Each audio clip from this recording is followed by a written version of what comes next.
Welcome to my channel Vidya temple. बच्चों, आप सभी का मेरे चैनल विद्या टेम्पल में बहुत बहुत स्वागत है। इस चैनल में मैं आपको इंग्लिश की तैयारी कराऊंगी, वो भी सभी कॉम्पिटिटिव एग्जाम्स के लिए, बैंकिंग, एसएससी एंड कैट। इस वीडियो में मैं आपको आज इंग्लिश सीजीएल, एसएससी सीजीएल 2020 के टॉपिक idioms and phrases को cover up करूंगी। Idioms and phrases, these are the words which are used for a reference, किसी को रेफर करने के लिए, किसी को इनडायरेक्टली वे में अपनी बात को कहने के लिए, so that it cannot hurt it or it can be used it for telling that particular talk। वो बात किसी को पता भी ना चले कि हमने कह दी है, बट उनके वर्ड्स के थ्रू वो डायरेक्टली और इनडायरेक्टली भी हमारा मैसेज जरूर कन्वे कराती हैं कि हम आखिर में कहना क्या चाहते हैं। So let's begin with the session of idioms and phrases। And please जो बच्चे फर्स्ट टाइम मेरे चैनल को देख रहे हैं, वीडियो को देख रहे हैं, वो चैनल को ज़रूर सब्सक्राइब करें और वीडियो को एंड तक ज़रूर देखें, बिकॉज मैंने अपनी प्रीवियस वीडियोस में कुछ टिप्स एंड ट्रिक्स बताए थे idioms एंड phrases को अंडरस्टैंड करने के लिए। And if you have missed it, so please don't worry, just go to the description box and press the link button so that your concepts are up to date and your course is on the track of getting 180 plus. So begin with to achieve your goals of 180 plus. Let's start our new class of idioms and phrases. Idioms and phrases में आज मैं कुछ examples cover up करूंगी जो generally आपके competitive exams में पूछे जाते हैं। So the first example is couch the potato. What does this idiom means? Couch the potato.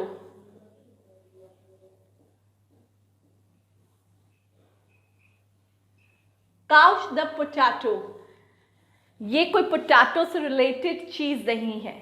पहली बात तो इस चीज को दिमाग में रखिए। काउच मतलब करना पोटैटो को, मतलब कि एक पर्टिकुलर पर्सन जो बहुत लेजी होता है। किसकी बात हो रही है? काउच में बैठे रहना। काउच इज अ प्लेस और a seat like a sofa which में हम लोग बैठे रहते। काउच हो जाना, किसी चीज में अपने आप को ट्रैप कर लेना, because we are not doing any sort of physical activity.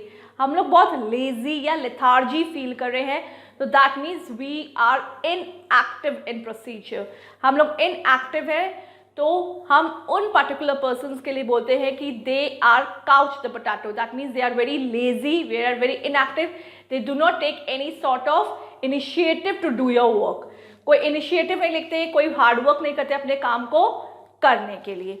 So that person who watches too much TV और who sits and just eats what, junk food, जो खाता रहता है और वो काम नहीं करता है, तो उस पर्टिकुलर पर्सन को हम लोग किस इडियम से डिनोट कर सकते हैं? Couch the potato. Let's move on to a sentence and with the meaning on the board. Physically less active या इनएक्टिव बोल सकते हैं इनको, काउच द पोटैटो। सेंटेंस में हम इसको देखेंगे किस तरीके से हम इसको फ्रेम कर रहे हैं, सेंटेंस इसका क्या बन रहा है। So sentence is, I spoiled my body by being a couch potato. Now I wish to join up a gymnasium. मैंने अपनी बॉडी को स्पॉइल्ड अप कर दिया, being a couch potato मतलब कि फिजिकली इनएक्टिव करते हुए, and now I will join up the gym। अब मैंने उसको रियलाइज किया that I have been couch potato मतलब कि मैंने अपने आप को ट्रैप कर दिया without doing any sort of creativity work। मैंने कोई क्रिएटिव काम नहीं किया, कोई न्यू इनिशिएटिव नहीं लिया, so that means I have been couched। okay, so next example की ओर मूव करते हैं। नेक्स्ट एग्जाम्पल हमारा है out of the woods। out of the woods का मतलब क्या होता है?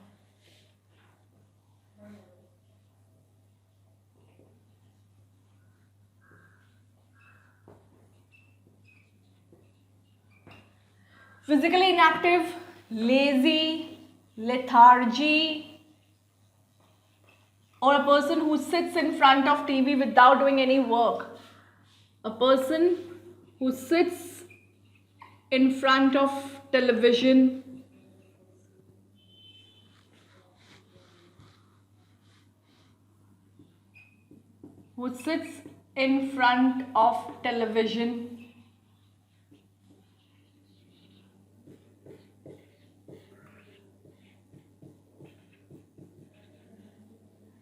and eats junk food.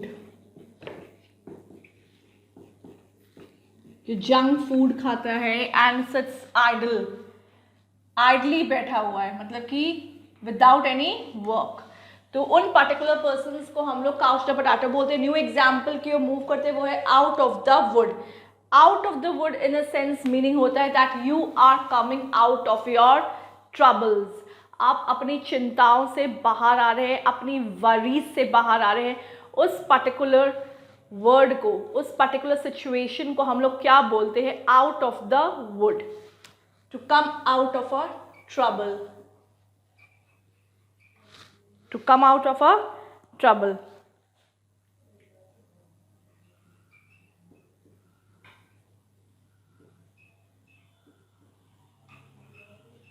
To come out of the trouble, the second is that you are out of the question. हो गया मतलब कि आप किसी क्वेश्चन में फंस गए और आपको उसका आंसर नहीं मिला. So that means you were in the out of the wood. What would be the example of it? He will be out of the wood until and unless he would not try. अगर वो try नहीं करेगा तो वो कभी भी out of the wood नहीं हो पाएगा. He will not be out of the wood if he unless he would not try. जब तक वो try नहीं करेगा, कोशिश नहीं करेगा, तब तक वो out of the wood नहीं हो पाएगा. Third example की ओर move करते हैं. And the third example that is going to be asked in your SSC exams is one of them: pull someone's legs. Pull someone's leg. कौन से बच्चे ये करते हैं? पुल someone's leg मीन्स किसी की टांग खिंचाई करना. बच्चे ज़रूर करते हैं अपने फ्रेंड्स की टांग खिंचाई करना, मतलब कि किसी को अननेसेसरी, जिसको हम लोग कह सकते हैं जोक विद समवन. किसी को बात कहना बट हंसी मजाक में कहना. जोक विद समवन करना, किसी के साथ मजाक कर रहे हैं और अपनी बात भी कर रहे हैं, तो जोक विद समवन किसी को टीज करना या to say in a playful way. Pull someone's leg means joke with someone. किसी के साथ हम क्या कर रहे हैं? मजाक कर रहे हैं, जोकिंग कर रहे हैं, अपनी बात भी कह रहे हैं और उसको बुरा भी नहीं लगा रहे हैं. Joke with someone.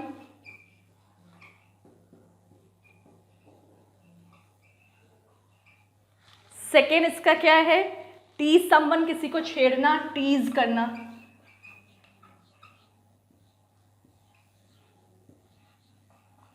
टीजिंग someone.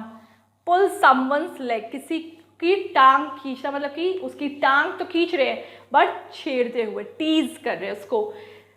Generally बच्चे अपने फ्रेंड सर्कल में इस प्रोसीजर को करते ही है कि जब उनको लगता है कि हमारे फ्रेंड्स को बुरा भी ना लगे and we should have a joke crack on the conversation करते हैं हम लोग ये. Get out of hand is the next example of it, but before that I would like you all to just note down these examples and keep it safely with you.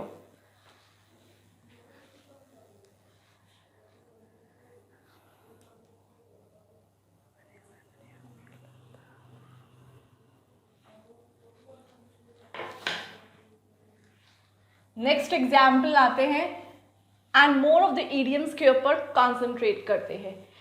Idioms are not difficult, they are just to be understand because they are indirect way of speaking to someone. Get out of hand.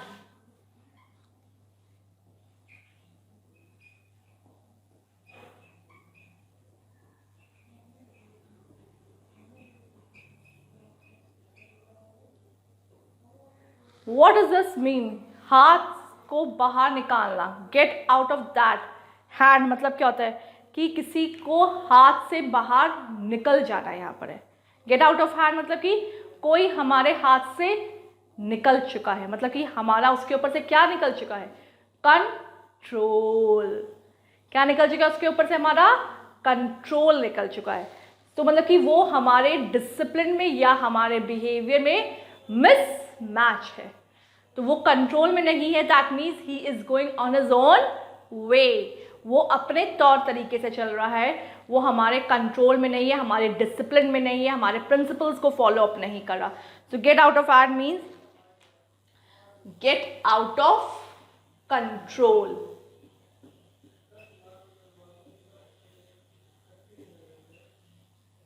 Out of control हो जाना। When I was driving my car, it got out of my hand. It got out of my hand, which occurred an accident to me. जिसकी वजह से मुझे एक accident face करना पड़ गया। सो गेट आउट ऑफ हैंड मतलब कि मेरी अपनी कार से कंट्रोल जो था मैंने खो दिया। तो ये जनरली हम लोग एक्सीडेंट या बच्चों में कहते हैं। During the last session of exams, the children were out of hand. The children got out of hand. तो children out of control हो गए। जब last session of the exam था या last day of the exam था, तो children got out of hand. Okay? So let's move on to the next example, that is lend an ear. Lend an ear. हम किसी को अपना कान दे रहे हैं, अपना कान दे रहे हैं, लेंड कर रहे हैं, means we are giving him on a loan. किसको कहते हैं? लेंड करना। तो लेंड एन ईयर का मतलब क्या होता है? टू पे। अगर हम किसी को लेंड करवा रहे हैं तो अपना कान काट के नहीं दे रहे हैं, please don't do that. Lend an ear मतलब होता है मीन्स हम उसकी बात को सुनने के लिए अपना टाइम निकाल रहे हैं। That means we are paying attention to it. हम उसको क्या कर रहे हैं? उसकी बात सुनने के लिए समय निकाल रहे। That means we are giving attention, that means we are giving priority. उसको एक इम्पॉर्टेंस दे रहे हैं कि हम आपकी बात सुन रहे हैं। My friend gave me lend me an ear while listening to my trip of adventurous to mountain. मेरी फ्रेंड ने मुझे क्या दिया?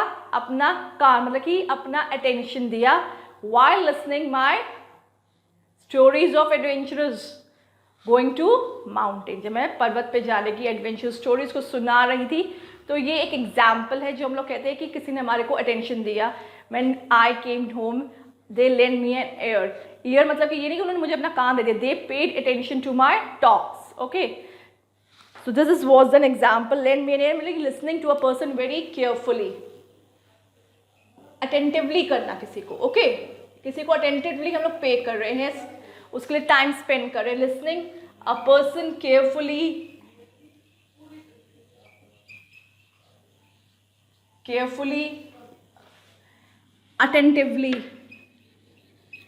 attentively.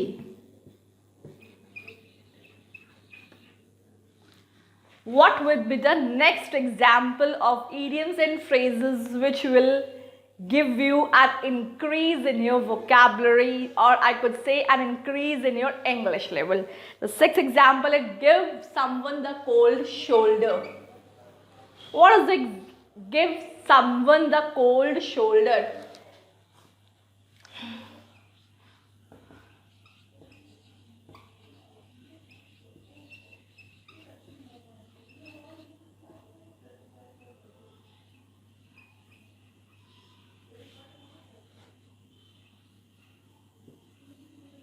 किसी को हम क्या दे रहे हैं? अपना शोल्डर दे रहे हैं। बट यहाँ पर शोल्डर जो है एक सीजन, कोल्डनेस, अब फिजिकल जिसको हम लोग कहते हैं फील कर सकते हैं, उसकी बात करें। Give someone the cold shoulder.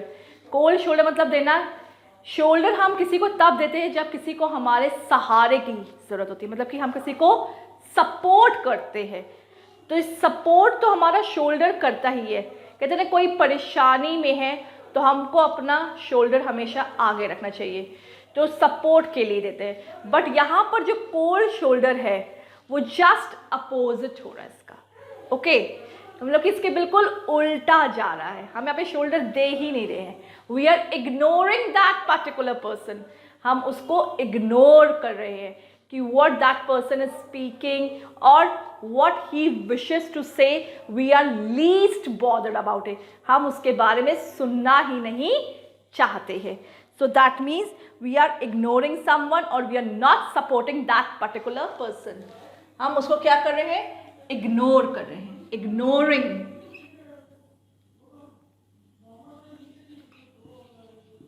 Ignoring someone. Second option में क्या है? Not supporting. किसी को हम सपोर्ट भी नहीं कर रहे हैं. लीस्ट बॉदरेशन भी हो सकता है. लीस्ट बॉदर है हम लोग उसके लिए. So these are the examples which go with the phrase that giving up someone the cold shoulder. When there was an attack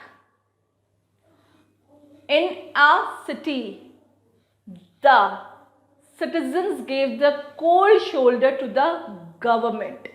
हम लोगों ने क्या किया? citizens ने क्या किया? gave the cold shoulder, मतलब कि इग्नोर किया गवर्नमेंट की बातों को या गवर्नमेंट को कोई सपोर्ट नहीं दिया. Note down it and please keep it safely with you and learn by heart. Understand by me and keep it on your fingertips. हमसे आप सीखिए और लर्न करने की कोशिश करिए. Learning increases your vocabulary. उसको डेली बेसिस पे यूज़ करिए. क्यों? Because they are very useful to you. और जब आप डेली बेसिस पे यूज़ करेंगे so you will not need to revise it again and again and open your notebooks because you are having these idioms and phrases on your tongue. Okay, just note down. I'll give you 2 seconds. Okay,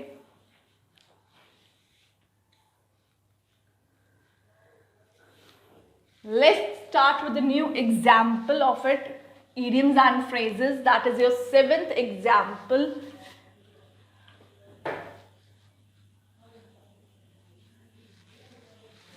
Seventh example क्या है? Blow his top.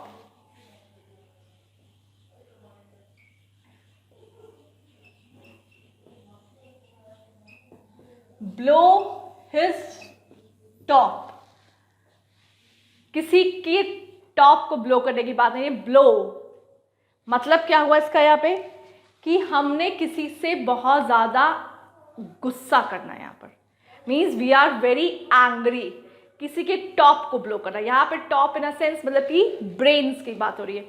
मतलब कि किसी के दिमाग को बिल्कुल ही उड़ा देना.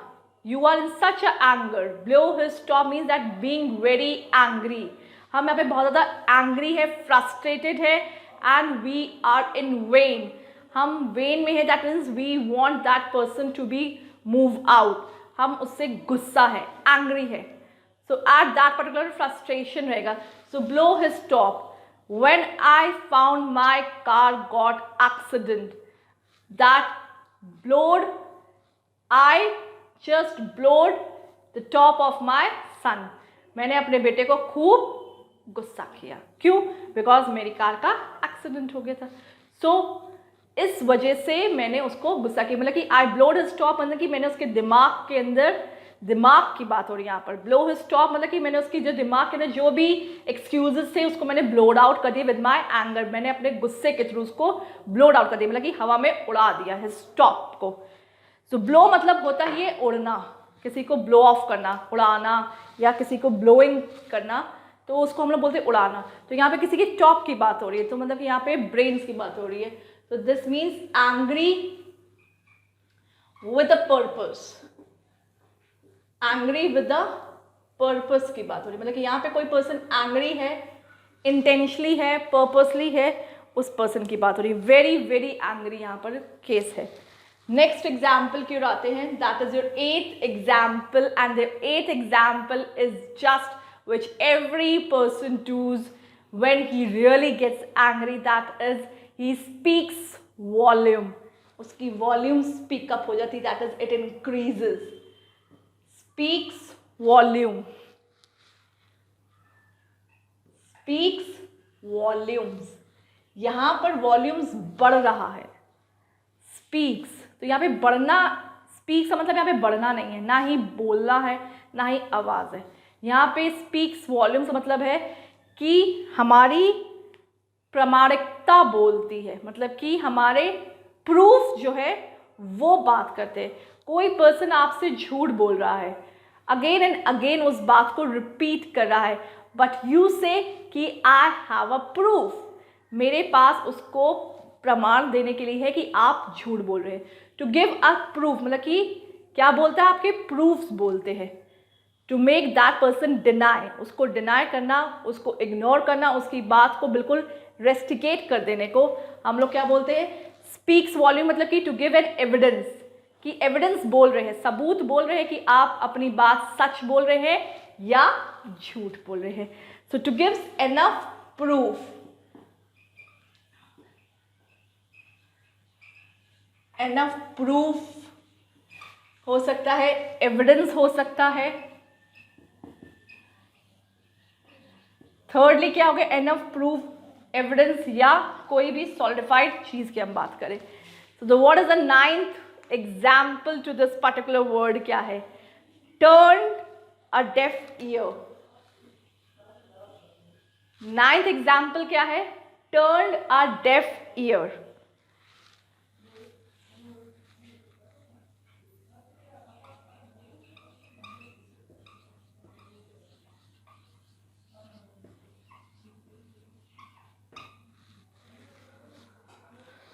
टर्न अ डेफ ईयर मतलब कि किसी को इग्नोर करना, to not listen to. Deaf, deaf किसको बोलते हैं, द पर्टिकुलर पर्सन जो कि बहरा होता है, जो सुन नहीं पाता है, जो प्रॉपरली लिसन नहीं करता है। और यहाँ पे हम उस पर्टिकुलर पर्सन को टर्न कर रहे हैं, मतलब कि उसको सुनाने की कोशिश करें, वो स्टिल वो इग्नोर कर रहा है, सुन ही नहीं रहा, बोलते जाओ, तुम बोलते रहो, हमें तो नहीं सुनना। टीचर्स बोल रही हैं, बच्चों पढ़ो, बच्चे कहते हैं बोलते रहे, हमें नहीं सुनना। तो टर्न अ डेफ ईयर, हमें डेफ ईयर को टर्न करें, that means we are converting an ignorant person, to ignore someone,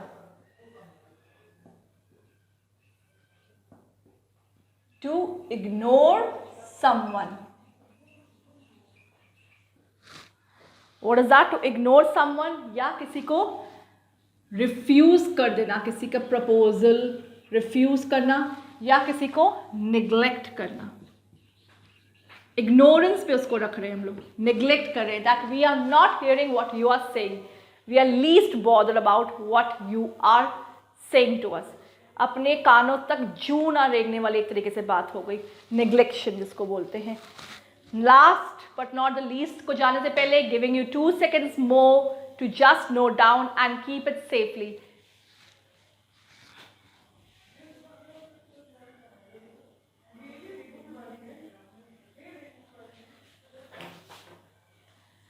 tenth example पे हम लोग आते हैं।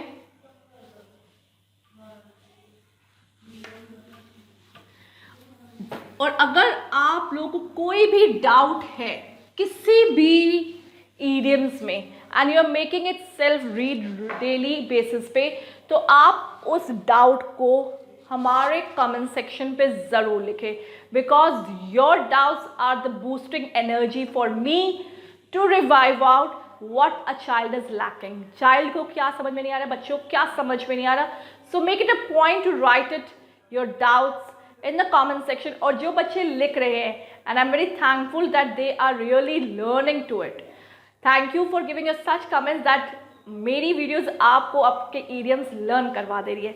ये मेरे लिए एक बिल्कुल appreciation and praiseworthy comments है। and please children watch the video till end, because it's the time, high time to make your studies more and more practically। जितना ज़्यादा टाइम आप स्टडीज़ में डिवोट करेंगे उतने ज़्यादा मार्क्स आप स्कोर अप करेंगे। सो टेंथ एग्जाम्पल की ओर मूव करते हैं बाय दिस ओनली इंट्यूशन की आपको अच्छे मार्क्स स्कोर अप करने। वॉक द टाइट रोप। और अगर आपको लग रहा है कि ये इडियम्स आपके लिए सफिशिएंट नहीं है, so need not worry about it. Why? Because I am working very hard for you to write it down on www.vidyatemple.com and provide them with free PDFs and quizzes। हमारी website www.vidyatemple.com में आप लोग को free PDFs and quizzes provide करे जा रहे हैं, जो आपके idioms and phrases के concepts को और numbers को increase करेंगे and boosting your 180+ टारगेट, आपके टारगेट 180 प्लस को अचीव करने में बहुत ज़्यादा हेल्पफुल रहेंगे. So let's move on to the example number 10, that is walk the tight rope.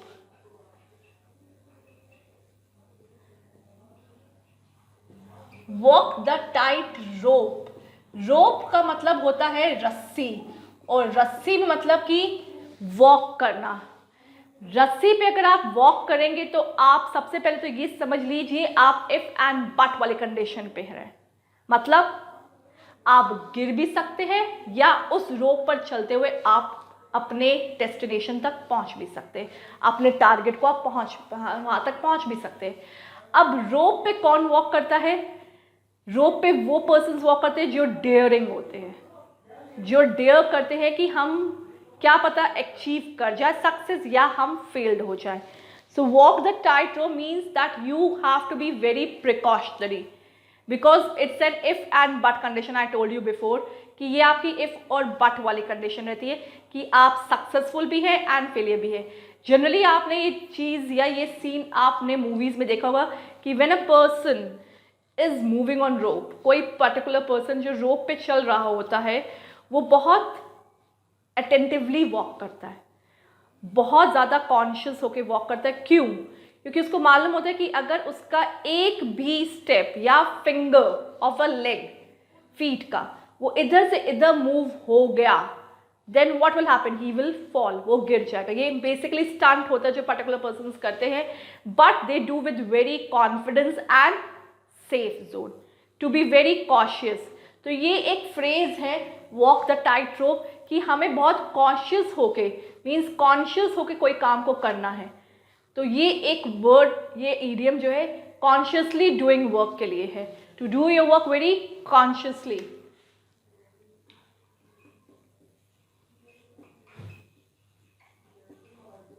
Consciously पे करना, कॉन्शियसली मतलब कि अपने अटेंशन, फुल ऑफ अटेंशन पे करना है इस काम को. So this is the word which idiom which is used for the meaning of work with consciously. While in Delhi, अब मैं आपको सेंटेंस इसका बता रही हूँ. It's like walking on the tight rope when the girls are coming back from the office to the home in night at Delhi. Delhi से जब लड़कियां वापस आती हैं तो वो बहुत कॉन्शियस होकर आती है, because during night time it could be very much dangerous zones पे हो जाती हैं, सेफ जोन में नहीं कंसिडरेशन पे लाती हैं. तो ये उन सब चीज़ों को सब्सटीट्यूट एक सेंटेंस में आपको फ्रेम आउट कर रही हूँ. So just look on to the idioms once again which I have taught you today. A very big thank you to each one of you who has been watching my video till end, and like my video, press the notification bell icon to maintain the regularity and punctuality of your subject idioms and phrases. और subscribe करना please मत भूलिएगा, जाने से पहले channel को ज़रूर subscribe करिएगा. A very big thank you. Log on to my website. What is that? www.vidyatemple.com for more and more quizzes and free PDFs. A big thank you.